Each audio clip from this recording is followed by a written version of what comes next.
नमस्कार. फक्त योजना या यूट्यूब चॅनलवर मी ओमकार तुमचं स्वागत करतो. तर आजच्या व्हिडिओमध्ये आर-टी प्रवेश प्रक्रियेअंतर्गत प्रत्येक शाळांमध्ये किती ॲडमिशन झाले आहेत, त्यांची लिस्ट, विद्यार्थ्यांची नावं, संपूर्ण माहिती पाहणार आहोत. तर यासाठी पोर्टलवरती यायचं आहे आणि सर्वप्रथम इथे ॲडमिटेड या टॅबवर क्लिक करायचं आहे. अकॅडमिक इयर यामध्ये वर्ष आहे तेच ठेवायचं आहे. ॲप्लिकेशन राऊंड नंबर या ठिकाणी तुम्ही सध्या तरी ऑल केला तरी चालेल किंवा पहिला ऑप्शन घेतला तरी चालणार आहे.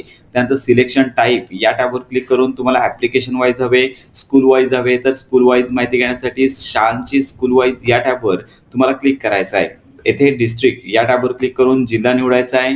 जिल्हा निवडून झाल्यानंतर खाली लॉटरी राऊंड नंबर येथे तुम्ही ऑल किंवा पहिला राऊंड देखील घेऊ शकता. स्कूल सर्च या टॅबवरती तुम्हाला सर्च हा टॅब पाहायला मिळेल. येथे बाय ब्लॉक किंवा बाय नेम या टॅबवर तुम्हाला क्लिक करायचं आहे. बाय ब्लॉक या टॅबवर क्लिक केल्यानंतर येणाऱ्या तालुक्यांच्या यादीमधून तुम्हाला तुमचा तालुका निवडायचा आहे. तालुका निवडून झाल्यानंतर तुम्हाला येथे सर्च या आयकॉनवर क्लिक करायचं आहे.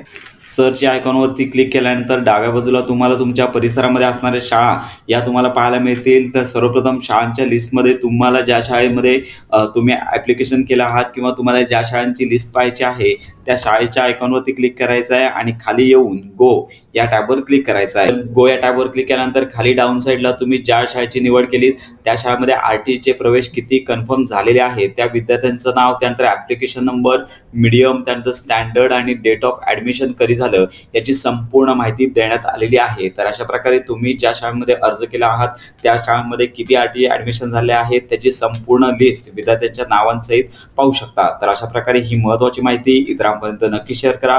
खात्रीशीर अपडेट्स मिळवण्याकरता फक्त योजना या यूट्यूब चॅनलच्या कनेक्टमध्ये राहा.